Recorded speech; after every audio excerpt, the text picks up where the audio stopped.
चाकण शहर आणि परिसरातील गावांचा कचरा खराबवाडी गावच्या हद्दीतील वाघजाई नगर खाणीत टाकला जात असून त्या कचऱ्याला मागील 1 महिन्यांपासून आग लागली आहे.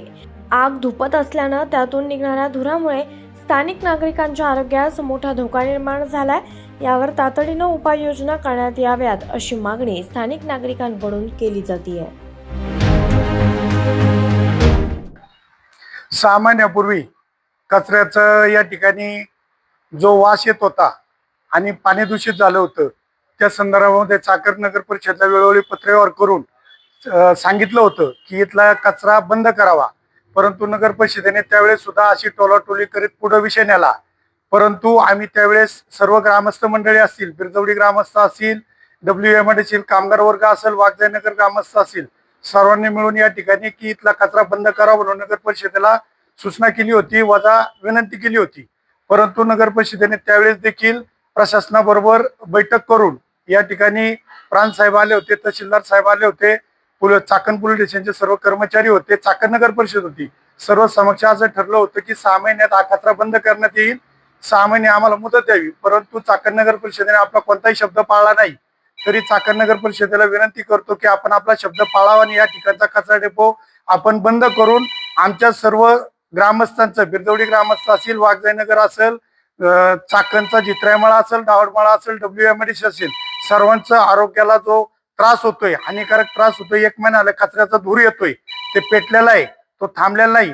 तरी याच्यावर चाकण नगर परिषदेने कारवाई करून ताबडतोब या ठिकाणचा धूर किंवा कचरा डेपो बंद करावा अशी मी विनंती करतो.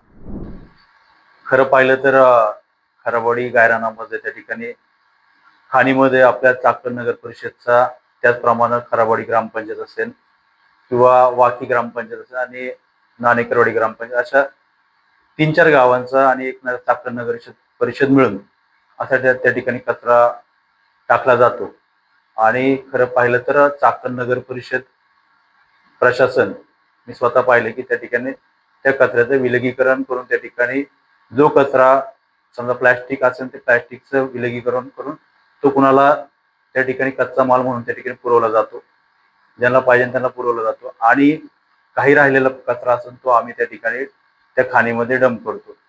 खरं पाहिलं तर ही मोठी समस्या आहे जागेची समस्या. जर आपल्याला कचरा विलगीकरण किंवा कचरा विघटीकरण करण्यासाठी, प्रकल्पासाठी आपल्याला जागा मिळाली तर हा प्रश्न मार्गी लागू शकतो.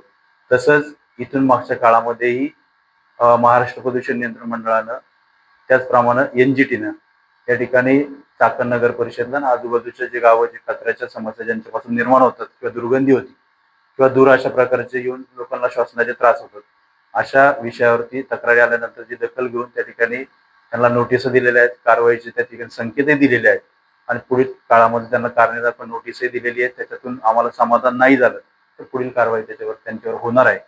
त्याचप्रमाणे पुढच्या काळातही तसं पाहिलं तर आपण स्वतः एक नागरिक म्हणून प्रत्येकानं त्या ठिकाणी आपल्या स्वतःपासून सुरुवात केली पाहिजे. आपण म्हणतो की एका घरामध्ये एखादी स्त्री साक्षर झाली तर पूर्ण घराचा उद्धार होतो. तसंच त्या घरातील स्त्रीनं जर कचरा विलगीकरण करून ओला कचरा, सुका कचरा वेगळा काढला आणि तो कचरा शासनाच्या घंटागाडीमध्ये वेळोवेळी त्या ठिकाणी दिला तर मोठ्या प्रमाणावर हा प्रश्न मार्गी लागू शकतो.